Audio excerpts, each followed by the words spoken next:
Olá, bem-vindo ao Braincast, o podcast da Brain2B. Educar o cérebro para transformar o ser. E hoje eu estou aqui com uma convidada especial, que é a Camila Lavagnoli. Falei certinho, né? Isso. A Camila Lavagnoli veio do Espírito Santo, ela é lá de Vitória.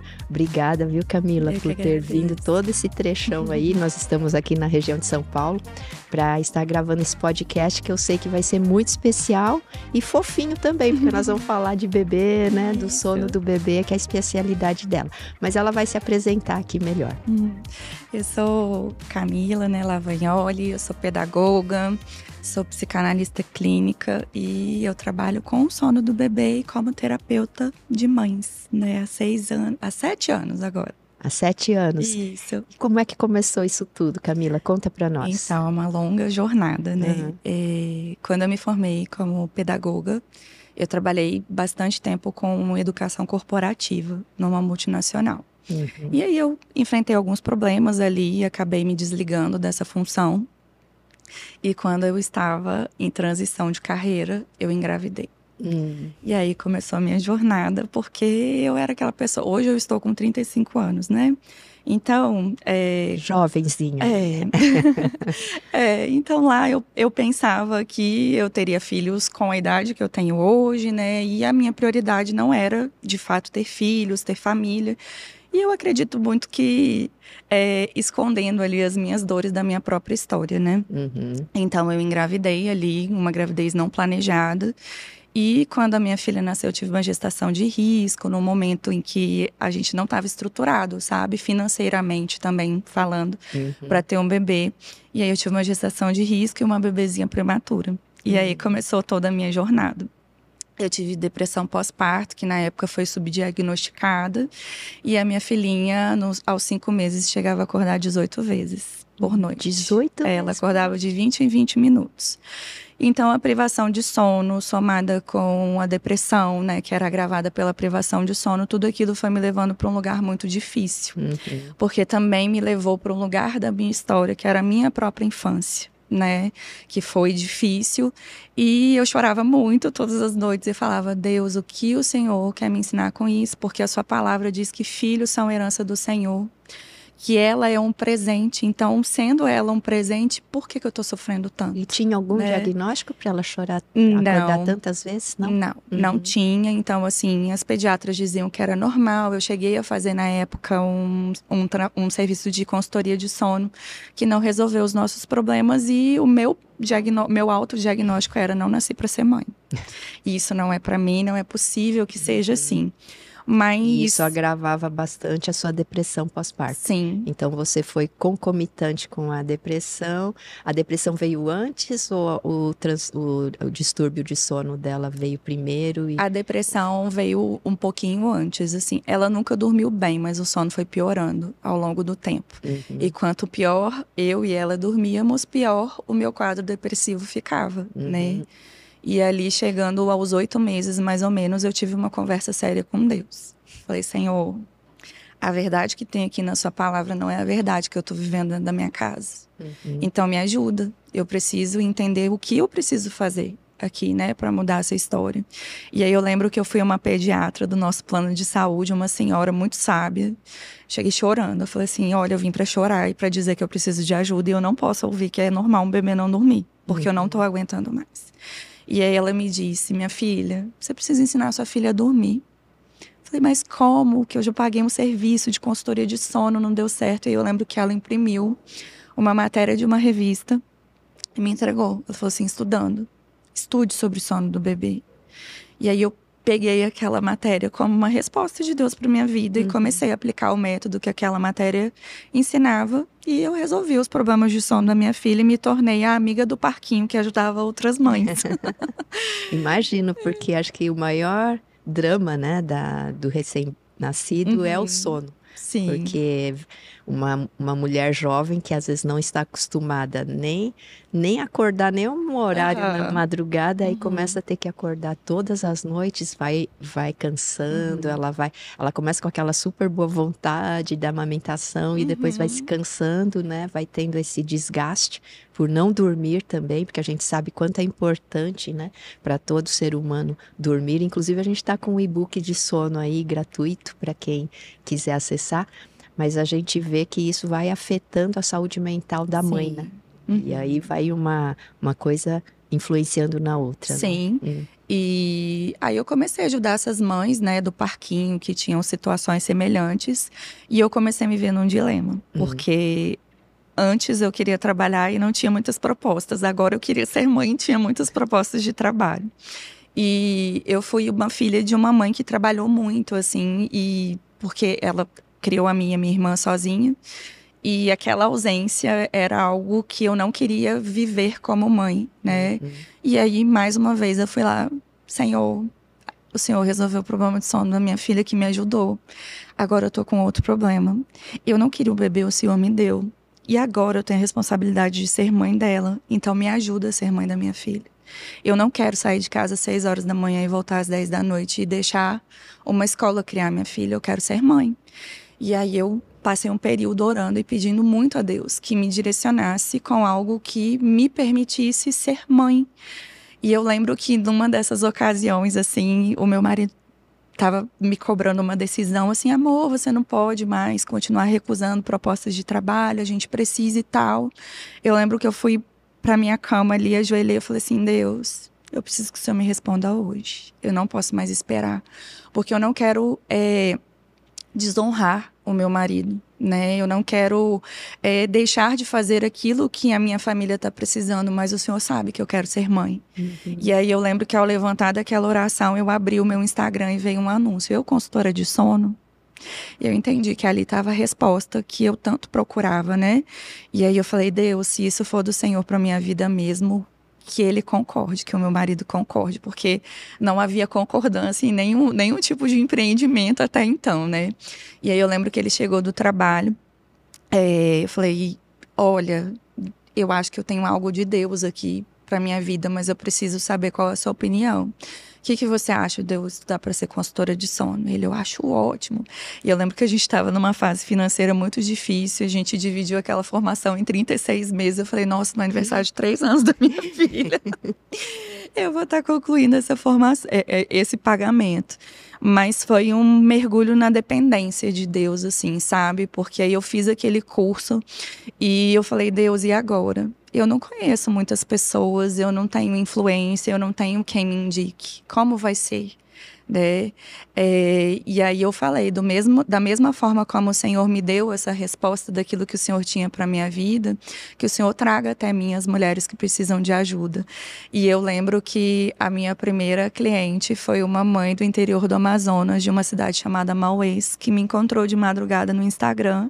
E assim Deus começou a fazer, sabe? Então eu fui vendo o agir de Deus em todas as coisas ali, desde que eu entreguei esse controle para ele, né, de que ele pudesse me direcionar no fazer. E assim começou essa história aí que dura até hoje, né, com o sono do bebê, com algumas mudanças no caminho depois que eu comecei a trabalhar com sono, né. Muito interessante, né, porque eu vejo que Deus é o melhor comercial que pode existir, não rebaixando o nosso Deus como soberano, um Deus todo-poderoso, mas porque a sua história é muito semelhante com a minha. Quando eu comecei a atender na psicologia, eu disse, eu não estou entregando a minha vida para a psicologia, eu estou entregando a minha vida para o Senhor, né? Eu quero contribuir e ajudar as pessoas que precisam realmente de ajuda. Porque eu falei, o Senhor precisa de usar uma boca, precisa usar uma mão para dar um abraço, uma boca para dar uma palavra, precisa usar uma mente para trabalhar, e eu disponho tudo isso para o Senhor. E eu falei, eu nunca vou fazer propaganda de mim como psicóloga. Na época não tinha Instagram, não tinha nada disso. E olha, eu comecei a atuar, desde que eu comecei a atuar, nunca me faltou paciente, nunca, nunca, nunca. E assim, hoje, né, até eu tenho lista de espera. Mas o que acontece? Deus foi trazendo as pessoas, né? E cada um que se sentava ali na minha frente, não importava quem era, a classe social, não importava se era criança, se era um adulto, se era uma dona de casa, se era um CEO, eu via como alguém que Deus amava e queria que eu fizesse alguma coisa por ela. Foi assim que eu também vi. E a mesma coisa você, né? Você fez a mesma oração que eu fiz. E hoje é lógico, você tem maneiras de divulgar, que é o marketing, tudo. Na época, eu fiz um compromisso de não ter. Até eu fui para um evento em Dubai, uma paciente minha me convidou para estar lá. E aí ela falou, nossa, você é muito discreta, eu procurei coisa de você na internet e não achei nada. Eu falei, porque eu não tenho necessidade de fazer propaganda, né? E o psicólogo, quanto mais discreto, é melhor. Hoje, eu tenho que fazer tudo isso que eles me pedem, fazer marketing, fazer isso, fazer aquilo. É até meio contrário à minha natureza. Mas a gente vê como que Deus é bom, né? Queria só fazer esse ponto, porque mostra isso na sua história também. É muito lindo, né? E foi um exercício, porque a minha história me levou para um lugar de muito controle, sabe? Então, o controle era a minha defesa. Eu era aquela pessoa que tinha xícaras organizadas, tudo daqui 3 meses eu sabia o que ia acontecer na minha vida, então era o meu Deus, né? O controle, ele estava ocupando um lugar de um ídolo na minha vida. Tem um nome esse controle na psicologia, né? Ansiedade. Sim, então assim, eu era muito controladora com tudo, e foi um momento em que Deus mostrou que o controle é dele, né? E foi um exercício mesmo, confiar e entregar e mergulhar naquilo que eu só tinha uma palavra, né? E mergulhar numa palavra para nós, né? Eu falo que para as mulheres da minha geração que estão ali na rede social, com tudo mostrando que você pode ser protagonista, que você pode fazer, que você pode acontecer. Que você tem que fazer planos, ter metas. Que a mulher bem-sucedida é a mulher que tem roupa de marca, dinheiro, viaja, rede de apoio hoje, né? Que é essa palavra que, nossa, rede de apoio paga, né? Então, esse mergulho na dependência do Senhor talvez tenha sido um dos exercícios mais difíceis que eu fiz na minha vida, né? Porque a minha história de vida trazia aqui no meu subconsciente a imagem da minha mãe, né? Que foi uma mulher que foi abandonada, que foi traída, que criou as filhas sozinha, que passou por muitas dificuldades. Então, todo o meu trabalho até então era para nunca ir para aquele lugar, né? Como se o meu controle, como se o governo que eu estava dando para minha vida pudesse ser capaz disso, né? Então, eu vejo que ao me enviar uma filhinha ali, né, Deus começou a me curar da minha própria história, porque quando ela nasceu, eu falo que a minha depressão começou na hora que eu peguei ela no colo, assim, porque eu falei, o que eu vou fazer? Eu lembro que ela chorava e aquilo trazia uma dor muito profunda na minha alma, assim, eu não sabia, eu falava, Deus, o que está acontecendo? E aí eu lembro que nas primeiras semanas de vida dela, eu falei, ela não merece uma mãe assim, e eu quero ir embora, né? E aí Deus foi abrindo aquele lugar de dor que existia ali, me mostrando que ela tinha vindo para algo muito maior do que eu imaginava. Ela tinha vindo para curar um lugar que eu nem sabia que existia, porque eu andava correndo atrás de tantas coisas, né? De sucesso profissional, de empreender, de ser bem-sucedida da maneira mais terrena possível, né? Que embora eu já fosse uma mulher cristã, eu falo que eu era uma cristã que não conhecia o amor profundo de Deus e a dependência. Então, hoje, né, eu consigo olhar para uma graça muito especial de Deus quando Ele fez isso, né? Porque Ele me permitiu ver tudo aquilo que estava embaixo do tapete, né? Porque ao maternar a Esther, eu tinha que ir em lugares da minha história e tirar aquela dor e permitir que Deus curasse aquilo, né? E eu falo que para além do sono, o meu maior dilema, né, foi conseguir entender que o que Deus estava fazendo com tudo aquilo, né? Onde Deus queria me levar, que existia um lugar de cura ali. Quando Deus me levou para esse lugar de estar com essas mulheres que estavam passando por dificuldades na maternidade, né? A todo tempo eu começava a ver, assim, eu conseguia ver sentido em tudo que eu tinha vivido até ali, porque eu falava, Deus, a gente consola com a consolação que um dia o Senhor nos deu, né? Então, hoje eu consigo entender que o Senhor estava me preparando para algo muito maior, né, de poder consolar essas mulheres, de poder mostrar que existe sim alegria e propósito na maternidade, porque eu comecei a me encontrar com muitas mulheres que estavam como eu estava, que achavam que não tinham nascido para ser mãe, que estavam com o casamento à beira da ruína ali, porque a privação de sono nos leva para um lugar de pouca autonomia emocional. É muita irritação, né? Muito descontrole. Aí começava aquela disputa do casal de eu tô trabalhando, não posso acordar, eu fico o dia inteiro em casa com o bebê. E muitas brigas, casais já separados, um dormindo na sala, o outro dormindo no quarto, né?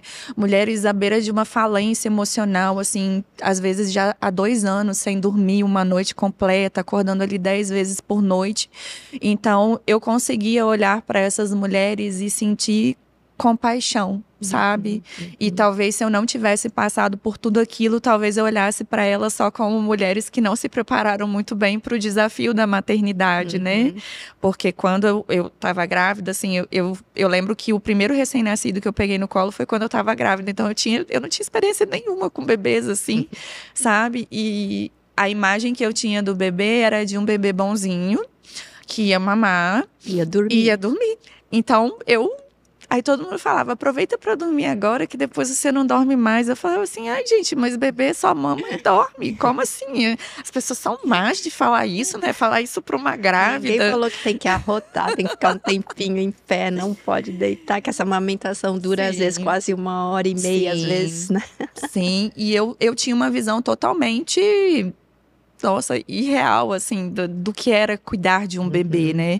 E aí eu vi essas mulheres vindo com essa mesma visão, sabe? Porque muitas delas diziam assim, poxa, mas na rede social as pessoas aparecem com um bebê muito pequeno, muito felizes.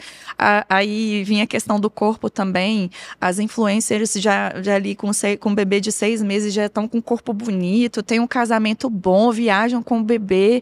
E eu aqui com essa vida assim, então também vem o dilema de como é, né? A realidade, né, de cada um. Comparar, né, a sua vida o tempo inteiro com essa rede social que mostra o palco da vida de outras pessoas. E quando a gente vai lá pro nosso secreto, é algo tão diferente, né?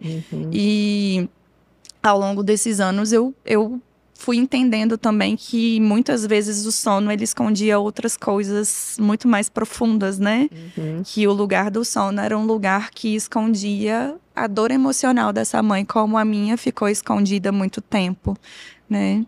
Antes de a gente entrar nisso, né, de falar do sono, que vai ser um tema que eu acho que todo mundo aí tá esperando, né, para ouvir, as mamães e tudo, pontuar isso, né, que às vezes aquilo que é a nossa dor se torna o nosso ministério, aquilo que nós vamos ter experiência para ajudar realmente outras pessoas. Que uma coisa é você ter uma teoria, saber conceitos, assim como você pega mulheres solteiras, olham para, às vezes, crianças dando trabalho, ou crianças fazendo coisas, dizem, quando eu tiver filho, meu filho não vai ser assim nunca, né? Porque tem uma expectativa, e é normal isso, ter uma expectativa, uma ilusão de que você vai fazer e vai dar o resultado que você espera, né? E nem sempre na realidade é assim, existem vários fatores que influenciam tudo isso. É lógico que entender princípios e aplicar princípios, que eu tenho certeza que é com que você trabalha, na maioria dos casos vai gerar um bom resultado, mas nem sempre isso acontece, né? Então, quando a gente tem a própria experiência, hoje quando eu olho, eu tive a minha experiência como mãe, então quando você olha uma criança ou você olha uma mãe, você entende o que está passando lá no seu mundo interior, né? E eu acho que nós somos uma cultura muito voltada para o externo, e a gente analisa comportamentos, mas a gente não tem aquele interesse de entender o que está passando por detrás dessa mãe, desse comportamento, né? Então eu vejo que tudo isso te levou o que a gente chama na Brain, né, esse mergulho interior de conhecer o mundo, principalmente o seu mundo interior. Você traz à tona o seu mundo, as suas dificuldades, o seu funcionamento, suas incongruências, né, e tudo isso, seus conflitos, vem tudo à tona quando você tem uma crise. E aí esse é o momento muito interessante, né, para a gente crescer, para a gente se esticar, porque ninguém quer crescer quando tudo está bem, né? A gente quer crescer quando as coisas não estão funcionando, e aí você procura ajuda, e tudo isso é muito importante. Mas é isso, né? Às vezes a gente se torna, a nossa dor se torna o nosso ministério. Sim. Isso aconteceu comigo, aconteceu com você, né? Então, cada um com uma história diferente, e valorizar a sua história de vida, porque às vezes a gente despreza a nossa história de vida, ou não aceita a nossa história de vida. E eu digo, até conto nos cursos nossos, a gente trabalha uma figura que é do Kintsugi. Não sei se você já ouviu falar, é uma arte, uma filosofia japonesa, em que eles pegam vasos quebrados, cerâmicas, e consertam com ouro em pó. Então, aquela figura que era perfeita, quebra e vira uma obra de arte, porque daí não tem nada igual. Porque aquele tipo de rachadura nunca é igual em nenhuma peça. E aí se chama Kintsugi. Então, que você vira uma obra-prima, né? Então, você é uma obra-prima de Deus, porque o amor de Deus, eu creio, é esse ouro em pó que é derramado nas nossas feridas, nas nossas quebraduras, e ele nos restaura, né? E você se torna algo especial. E aquela dor não é para ser escondida, aquele problema não é para ser escondido, mas ele é exposto de uma maneira diferente, bonita, né? Então, é essa a sua história. Então, vamos falar um pouquinho aí de sono agora, dessa sua especialidade, né? Como é que o que você entende do sono do bebê e da relação com a mãe, do psicológico da mãe com o sono do bebê. Vamos conversar um pouquinho sobre isso. Então, hoje a gente já tem muitos estudos, né, que comprovam, por exemplo, que o bebê da mãe deprimida pode chorar até 85% mais do que os outros bebês. É mesmo? Né? 85%? Sim, até 85% mais. Então, nesse processo todo, né, olhando em primeiro lugar para a minha história, né, a senhora até perguntou, tinha algum diagnóstico? Por que ela chorava tanto, né? Por que ela acordava tanto? Talvez ela estivesse ali chorando o que eu estava calando, né? Porque eu sempre me questionava, falava, como eu posso estar triste se Deus me deu uma bebê saudável, se tá aqui, eu me tornei mãe, então é um pecado eu estar triste, eu estar me sentindo angustiada, eu estar questionando essa fase da minha vida aqui, os porquês de Deus, né? Então, ali eu comecei a aprender que os bebês, eles muitas vezes estão pedindo socorro pela mãe, né? E muitas vezes essa expectativa irrealista, né, como eu disse que eu tinha da maternidade, traz a gente para um lugar de sofrimento, e é o que eu vejo hoje em grande parte das mães, porque a gente tem extremos. Então eu tenho aquela mãe que quer que o bebê recém-nascido durma a noite inteira, como era eu, né? Ou eu tenho aquela mãe que já está com uma criança de 2 anos, que ainda está acordando inúmeras vezes à noite e não consegue caminhar com uma autonomia, caminhar para um contexto que tenha correlação com a idade desse bebê. Com né? o desenvolvimento, né? Exatamente. Tanto do cérebro, de tudo, do neurodesenvolvimento dessa criança. E eu gosto muito da teoria de Winnicott sobre a mãe suficientemente boa, né? E eu parto muito dessa leitura, né? De que nós precisamos, né? No tempo oportuno, saber direcionar o bebê, saber quando ele está pronto para viver frustrações, saber quando ele está pronto para ser cuidado por outras pessoas, né? E ali dentro do sono é muito isso, né? Porque o que a gente tem? No primeiro trimestre de vida, a gente tem um bebê que tem uma alta demanda ali, né? Ele vai acordar em média de 3 em 3 horas, ele precisa de muito contato físico, a mãe e o bebê estão se conhecendo, né? E é muito ruim essa mãe imaginar que nesse momento ela já tem que partir para algo totalmente abrupto para aplicar uma técnica para um bebezinho que acabou de sair de dentro da barriga, né? Então, esse primeiro trimestre, né, a expectativa mais realista que se pode ter é que o bebê ele vai demandar bastante, acordar ali de 3 em 3 horas, a amamentação está em consolidação, tudo mais. Mas à medida que esse bebê vai crescendo, né, quando a gente vai lá para a medicina do sono, a gente vê que as horas de sono começam a se estender, né? Então, em torno do 6º mês, a gente já espera que o bebê durma bastante horas, né? E em torno do 10º mês, do primeiro ano de vida, a gente já tem um bebê que está apto a preceder as mamadas noturnas e dormir bem a noite inteira. Então, o grande desafio é a mãe entender que assim como ela vai educar todas as outras questões... competências, né? Ela também precisa educar o sono, porque existe hoje uma corrente que diz que dormir é instintivo, porque o bebê dormia dentro da barriga da mãe. Mas dormir dentro da barriga da mãe é bem diferente de dormir aqui no mundo iluminado, com vozes, num colchão, num berço, né, com todo um contexto de amamentação, de digestão. Então, a mãe precisa se preparar para educar esse sono em cada fase do desenvolvimento do bebê, né? Só que isso se torna um grande problema quando essa mãe traz, como eu trazia, uma história de uma criação onde existiram algumas ausências, porque aí a gente começa com o medo do trauma, com um bebê que não pode chorar, que ele é calado a todo tempo, com um bebê muitas vezes que começa a ocupar uma ausência até na cama do casal ali, muitas mulheres que já vieram de uma história de uma ausência carência afetiva, né? De uma ausência, de uma carência afetiva, estão com alguma crise no casamento, o marido vai para a sala, o bebê ocupa o lugar do marido por tempo indeterminado e ali começa um conflito, né? Então, além de pensar, né, na educação do sono, a gente precisa olhar para como nós estamos olhando para esse bebê.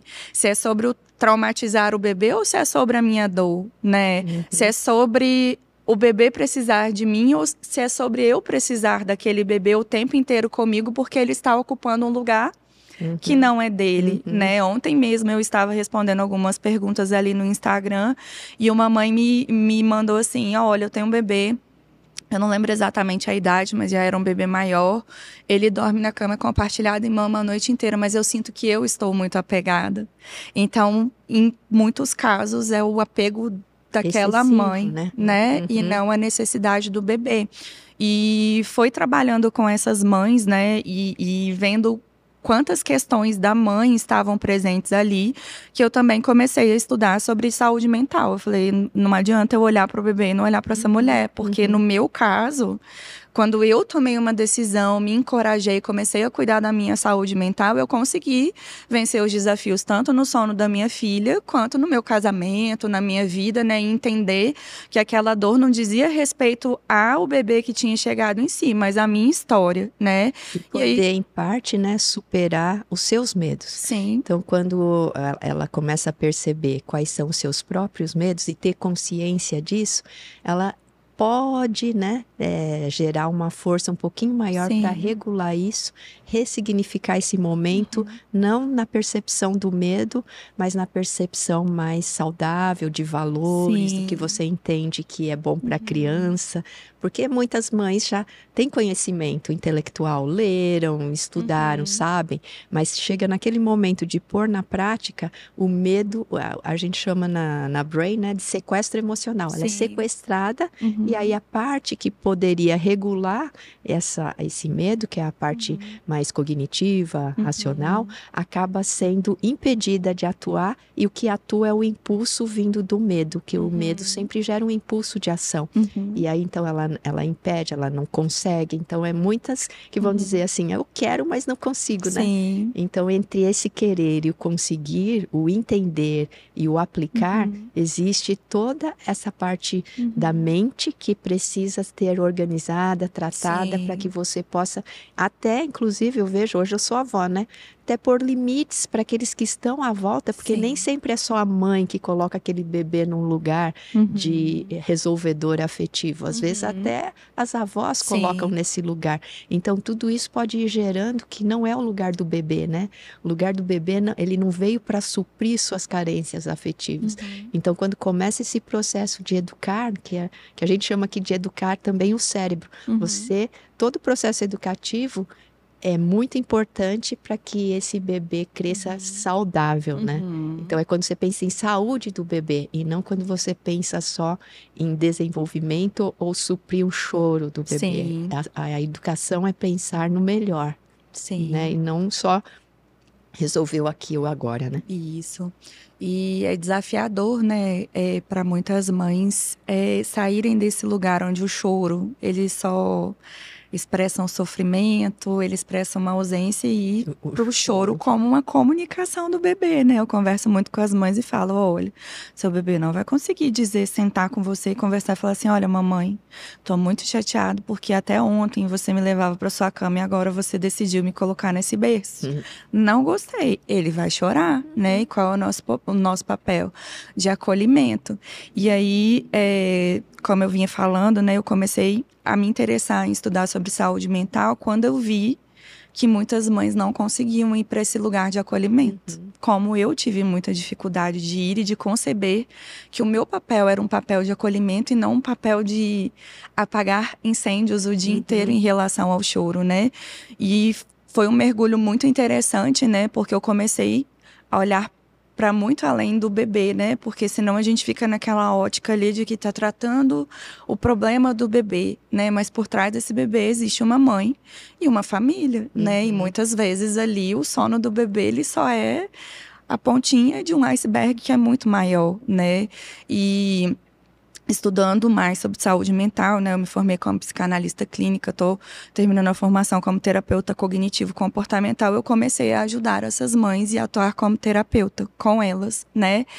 E ver que essas mulheres que tinham tanta dificuldade da criação do bebê, no sono, em questões que surgiram depois da maternidade, eram mães com histórias, né, de muitas ausências, de muitos abusos, de muitas perdas, e que assim como um dia na minha história, todas as ausências que eu sofri ali na minha infância vieram à tona, né, de uma só vez com a minha filha, essas mulheres estavam vivendo esse mesmo processo, né, da maternidade, abrir aquele baú que a gente não precisava mexer, né, porque enquanto você está vivendo aquela vida de estou conquistando os meus sonhos, né, estou indo para onde eu planejei ir, você não precisa olhar muito para isso, né? Você não é muito confrontado ou você não quer ser, né? Porque você está suprindo esse lugar com outras coisas.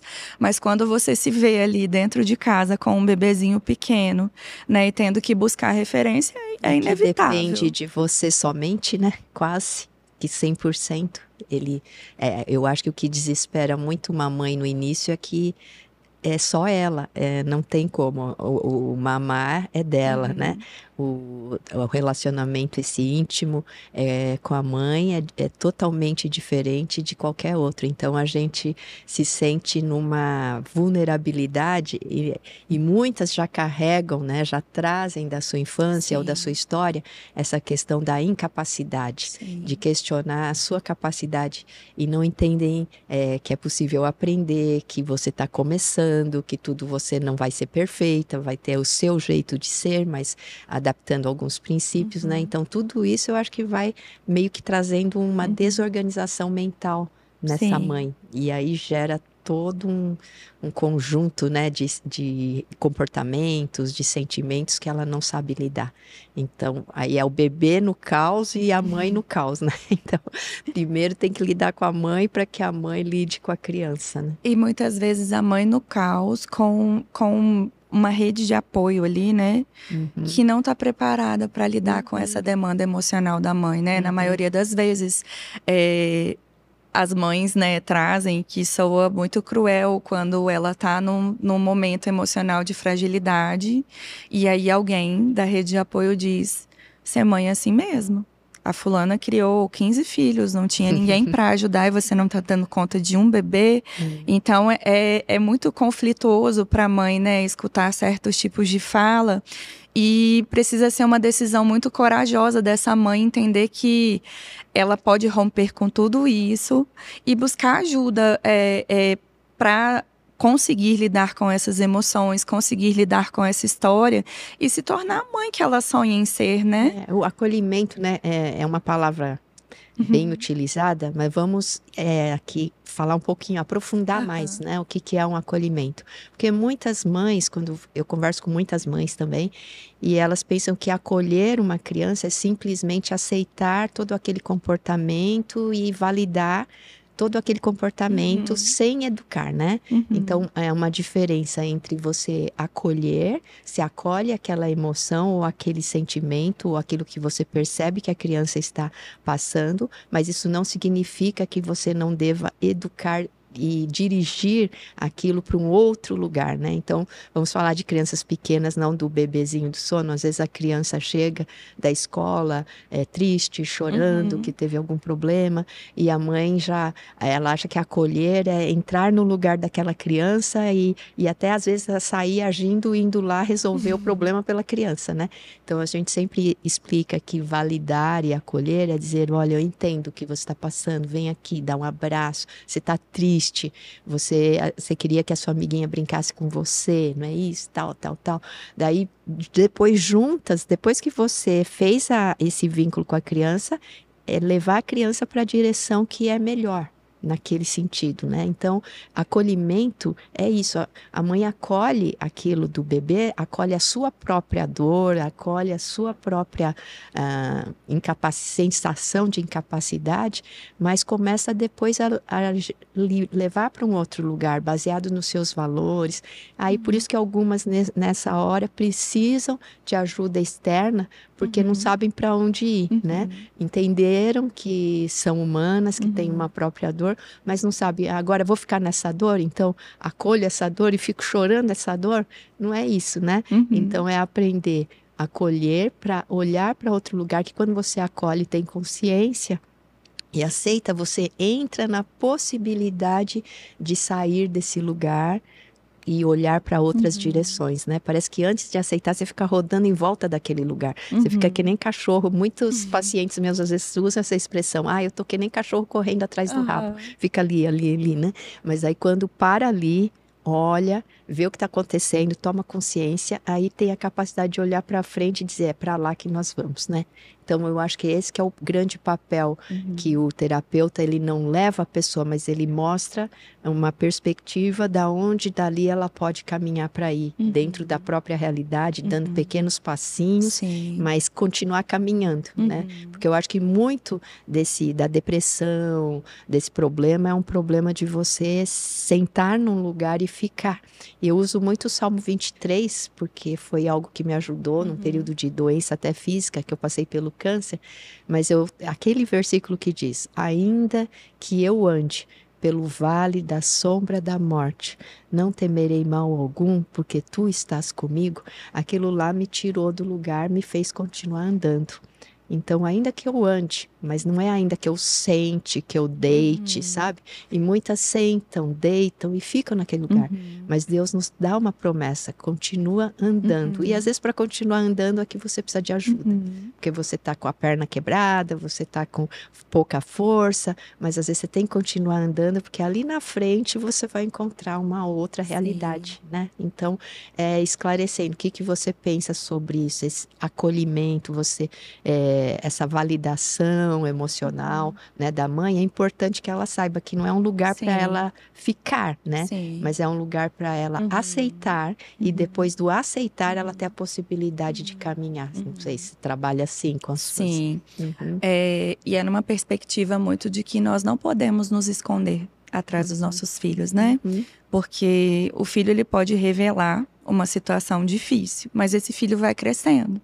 E se você tá ali naquele mesmo lugar da situação difícil, talvez, né, você esteja só se escondendo atrás de uma nova função, né? E as mulheres dizem, depois que o meu bebê nasceu, eu não reconheço mais quem eu não sei quem eu sou, a minha vida acabou, eu não sei para onde eu vou. E isso tem muito a ver com o que a senhora acabou de falar, né?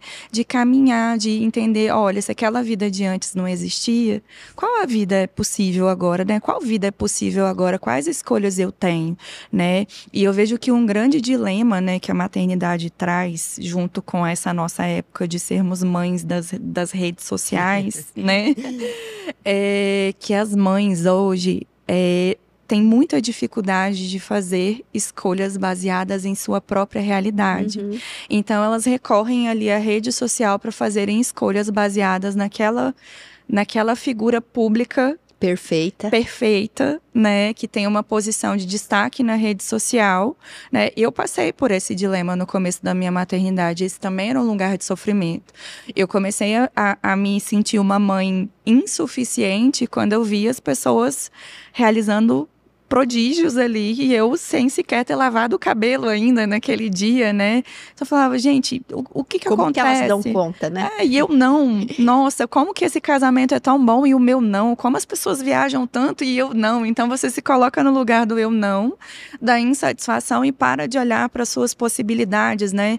Então essa também é uma grande dificuldade, porque as mães vêm com um peso de comparação delas, dos bebês, dos casamentos, que é um peso totalmente injusto, né? E gera esse descontentamento com a Sim. própria realidade, a insatisfação, que é a raiz, eu creio, de muita depressão. Sim. Eu trabalho há anos com isso, então a gente percebe que quando você tem a incapacidade de olhar o que está bom na sua vida e só olhar o que está faltando, você entra num lugar muito perigoso, Sim. né?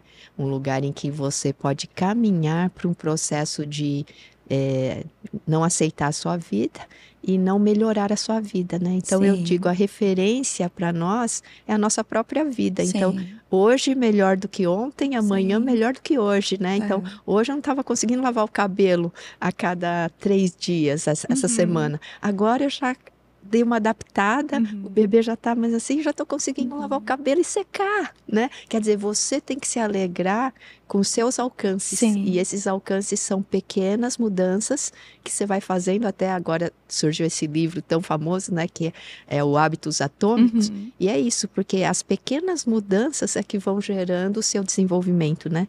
E a mãe poder se alegrar com essas pequeninas coisas, na nossa metodologia a gente chama de método Kaizen. A gente usa uma outra palavra japonesa, que é melhoria contínua. Você que vem da indústria talvez já tenha ouvido. Sim. Que é hoje melhor do que ontem, amanhã melhor do que hoje. Então põe pequenas metas e segue em frente. E você vai ver quanto que de gratidão, daquele eu consigo, que a gente chama de autoeficácia, né? Falta muita autoeficácia.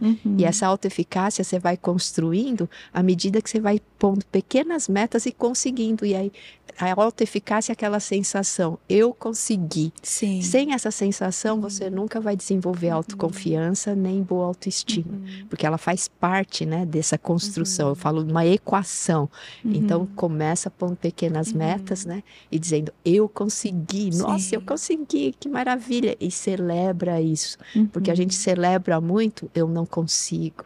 Rumina o tempo inteiro, para mim não dá certo. E não sei o quê. Por quê? Você às vezes está pondo uma meta muito alta para aquele momento. Então, você subdivide aquilo. Põe coisas pequenos passos. Você vai ter a sensação do eu conseguir interna. Essa é a base da autoconfiança. Então, quando a gente desenvolve a autoeficácia, a gente vai crescendo em autoconfiança. E a hora que você vê, você está voando como mãe aí, né? Em qualquer área da vida. Aqui serve para uma mãe, serve para uma profissional, serve para alguém que está começando algo novo. É sempre isso, né? Então, não tem como fugir de estar pouco a pouco crescendo, é o processo. Sim. É um processo, né? E até questionar no que nós estamos baseando a nossa visão de felicidade, né? O que é ser feliz pra gente, né? Eu converso muito com as mães sobre como nós podemos ter passos tão simples e transformar o nosso dia a dia, porque muitas das mães, né, hoje escolheram estar integralmente com os cuidados do bebê, e aí ela se vê numa função em que as pessoas perguntam assim, mas você fica só em casa? E eu faço só faz isso? Você só faz isso? Eu falo, quando eu ficava só em casa, eu acho que eu trabalhava muito mais do que eu trabalho hoje como profissional fora de casa, né? Porque eu falo, a pia, ela tem uma coisa que as vasilhas vão nascendo ali dentro, a máquina tem uma coisa que as roupas vão surgindo, né? O trabalho de casa é um trabalho que não termina, né? Mas eu também vejo o quanto, quando nós mudamos a nossa perspectiva de felicidade e do que é ser bem-sucedida, as pequenas coisas podem transformar o nosso dia, né? E eu lembro que nessa época, quando eu comecei a educar o sono da minha filha e eu decidi que eu não queria mais viver aquela vida infeliz, eu fazia bolos de tarde, sabe? E aí eu falava, gente, como uma coisa tão simples como um bolo quentinho tem o poder de trazer um cheiro de lar para dentro da minha casa. Como não abrir a porta para o meu marido já reclamando que o dia foi difícil, tem um poder sobre o meu casamento, né? Então eu vejo que antes de Deus me repor posicionar profissionalmente, Deus quis me mostrar que eu precisava conquistar aquele território, que era a minha casa, né? E quantas mulheres estão sonhando com uma grande mudança depois da maternidade, né? Elas querem já sair, empreender, ser bem-sucedidas, viver um sonho, mas a gente esquece que Deus nos deu um primeiro território para conquistar, que é ali dentro da nossa casa, né? Então, eu vi Deus colocando o meu coração dentro da minha casa de novo, né? Porque eu chorava muito pela infância, que eu não tive meu pai presente, pelas violências, pelas coisas que eu sofri. E agora Deus tinha me dado a oportunidade de reconstruir isso, né? Mas eu andei um tempo tão preocupada sobre como eu não conseguia ser mãe, o quanto a minha vida estava difícil, o quanto a vida das outras pessoas era melhor do que a minha, que eu não conseguia ver que ali diante de mim estava a oportunidade de construir a família que eu sonhei em ter lá atrás, né? Então, essa nossa perspectiva, né, da dificuldade, da vida insuficiente, do sucesso, que é um sucesso da mulher empoderada, se eu posso assim dizer, né? Ele nos rouba de um lugar muito precioso que Deus colocou a mulher, né? Que eu falo, o homem, né? Tem homens que cozinham, mas o homem não vai ter esse toque da docilidade dentro de casa, com os filhos, né? Em tudo que ela faz. E a gente, às vezes, está ali naquele lugar de cuidados com o bebê, que à medida que o tempo vai passando e a gente vai se ajustando, a gente tem o poder não só de educar um bebê, mas de transformar a nossa casa num pedacinho, né? Do céu, num lugar de mais paz, num lugar de união, num lugar de ressignificação. Eu demorei muito para perceber isso, sabe? O poder que Deus tinha confiado a mim de ser a ajudadora idônea do meu marido dentro da minha casa, né? De ser a mulher que estava rompendo com um ciclo de separação, de violência, que estava construindo ali uma família, porque os meus olhos estavam sempre olhando para fora. Os meus olhos não conseguiam olhar para dentro. Reconstruir, né? Pelo tipo, comparando com algo que o mundo considera. Exatamente. Uma mulher. Só que Deus quis mostrar para você, e eu vou um pouquinho mais fundo. Sim. Além de você tomar posse do lar, da família, que é muito importante, antes disso você teve que superar coisas dentro do seu lar interior. Então, às vezes a maternidade, ela vem trazer uma bênção, porque ela vem trazer aquilo que dentro de você precisa ser reconstruído. Então, o bebê, o filho, para que ele seja uma criança saudável, bem educada, ele necessita de uma mãe que esteja saudável. Sim. E essa mãe, muitas vezes, vai ter essa oportunidade de trabalhar tudo isso e vencer e tomar posse de um lar, mais importante até do que esse lar, é o lar interior. Sim. Porque se ela não tiver lá dentro do seu interior, esse ambiente de lar, dentro do seu coração, isso você pode até fazer comportamentos, copiar comportamentos, né? Algumas podem estar olhando, então vou começar a fazer bolo. Vou fazer bolo e tal. É muito bacana e é interessante.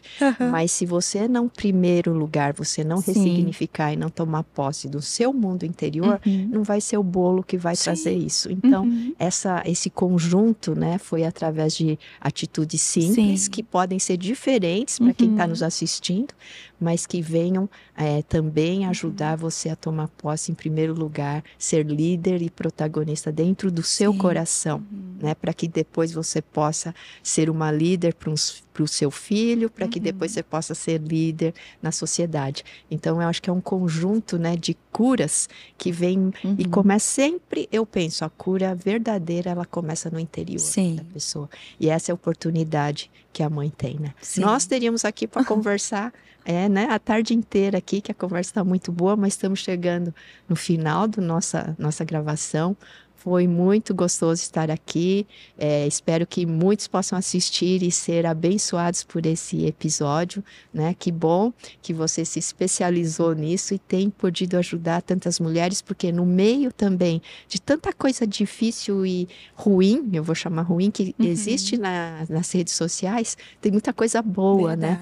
Por saber filtrar, saber escolher o que é bom, o que realmente não é só, a gente chama de vento engarrafado, né? Você mostra o marketing, a garrafa, mas não tem conteúdo. Verdade. Então, a gente vê aqui na conversa que existe um conteúdo, que existe estudo, existe interesse, existe coração e existe fé também. Verdade. E um valor, né, de amar a Deus em primeiro lugar e depois amar as pessoas. Verdade. Parabéns pelo seu trabalho, continua aí ajudando tantas mães, né? Tantas mulheres. E pode dar aí seu último recadinho, falar do seu trabalho, da rede social, através de que ferramenta elas podem ter acesso a você. Quero te agradecer pelo convite. Estou muito feliz, muito honrada de estar aqui, né? Que conversa edificante, que bom poder trazer um pedacinho da minha história e mostrar, né, que com Deus a gente, em primeiro lugar, né, todas as ferramentas, eu falo que a maior delas é a nossa fé, né, de que Deus pode ressignificar a nossa história, fazer tudo novo, né, trazer uma nova perspectiva para a nossa vida. E que bom poder testemunhar principalmente disso, né. Eu tô lá no Instagram, meu Instagram é camila.lavagnoli, só que se escreve Lavagnoli, provavelmente vai estar na edição, né, o meu sobrenome. E todos os dias eu tô lá compartilhando, né, respondendo perguntas, compartilhando sobre sono, compartilhando sobre saúde mental da mãe, né, e visando trazer, né, transformação para esses lares, para essas pessoas, que elas consigam ver Deus na maternidade delas, que elas consigam ver uma nova perspectiva, novas possibilidades. E muito obrigada pelo convite, eu tô muito feliz de estar aqui. Eu que agradeço sua presença e não perca, né, os nossos próximos episódios. Estamos sempre conversando com pessoas assim como a Camila, que tem uma experiência, que tem, né, um valor no seu coração e que tem uma dedicação especial para algum tema que nós julgamos importantes para a sua saúde mental, para a sua vida também espiritual. Fique conosco aí e assista o próximo episódio. Obrigada!